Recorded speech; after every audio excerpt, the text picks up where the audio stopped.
Olá, pessoal. Bom, hoje eu vou trazer um pouco sobre o que a gente discutiu na nossa última live referente à aula passada. Tá? A primeira pergunta que a gente levantou foi qual grupo deve ser considerado nas classificações. Vocês devem se lembrar que a principal premissa das classificações é garantir o monofiletismo dos grupos. Portanto, apenas, única e exclusivamente, grupos monofiléticos devem ser considerados nas classificações. Se você ainda está com dúvida sobre isso, sugiro que reassista ao vídeo da semana passada de filogenia e classificações. Bom, a segunda afirmativa foi se um sistema de classificação é um sistema de indexação, onde as unidades a serem indexadas são linhagens monofiléticas. Essa assertiva está correta, né, porque a classificação é, sim, um sistema de indexação em que a gente garante que as unidades sejam monofiléticas. Então, um sistema de indexação nada mais é que um sistema que nos gera informação, né? Então, a partir do momento que a gente classifica, a gente está gerando como se fosse um código para afirmar que aquelas unidades em que a gente está considerando são, de fato, monofiléticas. A terceira pergunta foi se os códigos seguem as premissas darwinistas. Aqui, eu esperava que vocês respondessem depende, porque depende de qual código estamos nos referindo, né? Os códigos tradicionais de botânica e zoologia, eles não seguem as premissas darwinistas. Vocês vão se lembrar que esses códigos são pré-cladísticos, né? Eles vêm das ideias de Linneu. Então, os códigos tradicionais, eles não têm essa visão darwinista. Então, quando vocês olham um código de nomenclatura zoológica ou de nomenclatura botânica, vocês vão ver, se vocês forem procurar pela palavra monofiletismo ou por grupos naturais, né, que seria a mesma coisa que um grupo monofilético, vocês vão ver que vocês não encontram essas terminologias nesses códigos, tá? As premissas darwinistas só são embutidas no phylocode, né? Então, o phylocode vem justamente com essa proposta de corrigir essa, digamos, falha dos códigos tradicionais, né? Então, para o phylocode, apenas grupos monofiléticos devem ser considerados, né? Então, o phylocode, sim, segue as premissas darwinistas. Bem, com relação a essas afirmativas, o que a gente pode dizer aqui? Os códigos de nomenclatura zoológica e botânica prevêem a nomeação dos grupos monofiléticos?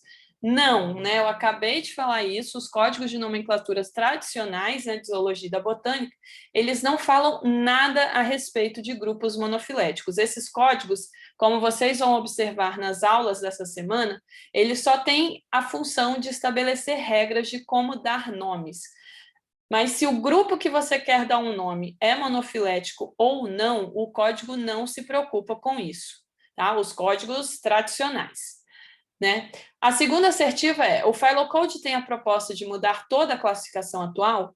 Essa afirmativa também está errada, tá? O phylocode não tem a proposta de mudar tudo que a gente já considera atualmente, né? Mesmo porque, se eles quisessem fazer isso, ninguém ia seguir o phylocode, porque ia ser uma confusão completa nos nomes que a gente dá aos organismos, né? Então, a proposta do phylocode é procurar aqueles grupos que são nomeados atualmente, mas que não são monofiléticos, e apenas esses grupos propor mudanças na classificação. Tá? Então, o phylocode está tentando, de todo o jeito possível, se ajustar, sim, à classificação vigente, a não ser que tenham grupos que não sejam monofiléticos, e aí sim tem que mudar a classificação para classificar grupos apenas monofiléticos, que é a premissa do phylocode. E, por último, o sistema binomial proposto por Linneu foi um dos maiores avanços nas classificações biológicas. Isso aí eu acho que foi unânime aqui na turma, né? Sim, né, o sistema binomial proposto pelo Linneu foi realmente um divisor de águas na classificação biológica, né? Antes de Linneu, a indexação dos nomes eram muito complicados, né? A gente muitos dos organismos eram descritos com frases super complexas, porque você tinha que especificar qual organismo você estava se referindo. Com o sistema binomial, ele conseguiu dar nomes que são exclusivos para cada um dos táxons, e com isso não tem dúvida sobre qual táxon a gente está se referindo. Bom, que características nós devemos usar na diagnose de uma espécie?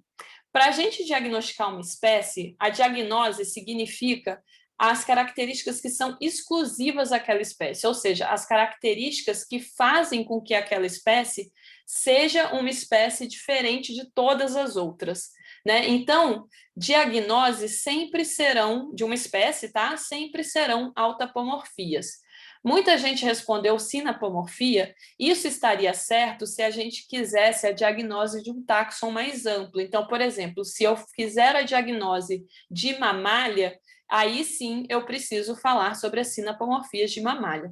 Mas aqui a gente está perguntando sobre a diagnose de uma espécie. E para diagnosticar uma espécie, a gente precisa de características que sejam exclusivas daquela espécie, portanto, as autapomorfias daquela espécie.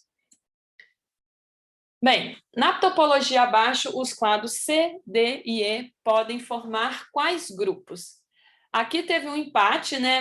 Muitos responderam que podem formar grupos parafiléticos e outros tantos responderam que podem formar grupos parafiléticos ou polifiléticos. Então, vamos observar essa topologia com mais cuidado. Aqui, a gente tem a topologia original, né? Em que a gente tem uma tricotomia aqui nos clados D, E, e nesse ramo aqui que sai esse clado, essa politomia, né, F, G e H. Em todas as topologias possíveis, C, D e E formam um grupo parafilético, porque se formos observar com cuidado, apenas esse clado que corresponde a essa politomia é que está de fora em todos os possíveis agrupamentos, né? Então, aqui, nessa topologia, a gente só precisaria incluir essa politomia para esse grupo ser monofilético. Aqui, igualmente, e aqui, igualmente. Então, nessa tricotomia aqui, considerando nessa tricotomia, C, D e E só podem ser grupos parafiléticos. Já nessa topologia aqui, que foi enraizada em A gente quer saber o que o C, D, F e G podem formar, né? Que tipo de grupos. A esmagadora maioria falou que é um grupo parafilético. Vamos observar, então, com mais cuidado aqui nessa topologia desenhada. Né? Então, aqui, igualmente ao exercício anterior, a gente quer resolver essa tricotomia. Né? Então, a partir dessa notação parentética, eu cheguei nessa árvore dicotômica. Né? E aqui a gente tem, então, uma tricotomia. Né? Essas três opções resolvem essa tricotomia. Né? Então, aqui, CD é grupo irmão de E mais FG, aqui FG é grupo irmão de E mais CD, e aqui é grupo irmão de FG mais CD.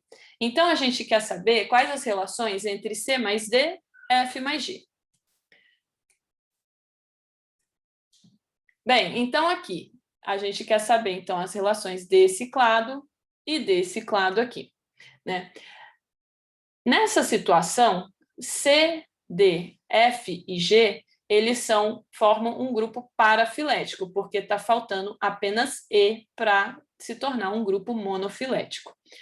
Nessa situação aqui, acontece a mesma coisa, falta apenas E para se tornar um grupo monofilético.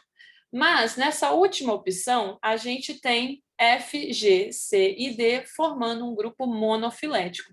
Então, as opções de agrupamento de C, D, F e G seriam grupos parafiléticos ou monofiléticos. E essa topologia aqui, que foi enraizada em A e B, quais são os agrupamentos possíveis para E, F e H? A maioria das pessoas respondeu para ou polifilético. Então, vamos observar essas relações. Bem, aqui a gente tem essa árvore, né, que está representando essa notação parentética, em que a gente tem essa politomia aqui em C, D, E e F. Os táxons que a gente quer observar, comparar, seria E, F e H, né? Então, a gente tem aqui E e F e o táxon H. Reparem que, independente da resolução dessa tricotomia, dessa politomia, desculpa, a gente só teria grupos polifiléticos, porque, independente de como a gente resolve essa politomia, a gente precisa incluir G, além de C e D, que já está pertencendo a um outro clado. Então, a gente tem, no mínimo, 2 clados para incluir, para se tornar um grupo monofilético, desculpa. Então, a gente aqui, independente da resolução dessa tricotomia, dessa politomia, que eu só trouxe algumas resoluções, a gente vai ter apenas agrupamentos polifiléticos para esses terminais H, E e F. Bom, por fim, o quanto essas premissas são fundamentais para a classificação.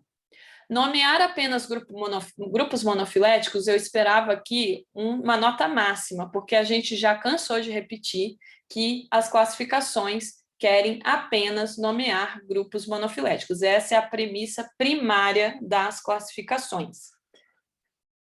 Aqui seria justamente o contrário, levar em consideração os grupos parafiléticos. Não, tá? A gente só quer nomear de novo grupos monofiléticos, então classificações não querem levar em consideração os parafiléticos. Facilidade de identificação dos clados e considerar clados com mais anagêneses e cladogêneses, que aqui seria a mesma coisa, né, da maximização da informação filogenética, essas duas são premissas secundárias da classificação. Elas são importantes, porém não são fundamentais, né? Então, a premissa fundamental é o monofiletismo. Facilidade de identificação e clados com muita cladogênese são premissas secundárias que, se conseguirmos ter essas duas características, é ótimo, mas se não for possível, isso não é impeditivo, né? Então, aqui foi até interessante que a facilidade de identificação ficou com uma nota até maior do que o monofiletismo. Então, eu quero reforçar aqui que o principal é monofiletismo. Se é fácil de identificar um clado muitas vezes pode ser ter uma diagnose com base em dados moleculares, por exemplo, e isso não torna o clado muito fácil de ser identificável, né? Um clado pode ter poucos terminais, né? Então, desde que eles sejam monofiléticos, a facilidade de identificação e a quantidade de cladogêneses não necessariamente são fatores que vão impedir que a gente use aquela classificação, tá? O ideal é que sim, que elas estejam presentes, mas não é obrigatório. Ok? Bom, se tiver mais alguma dúvida, a gente pode, então, discutir na aula da live da semana que vem. Até lá!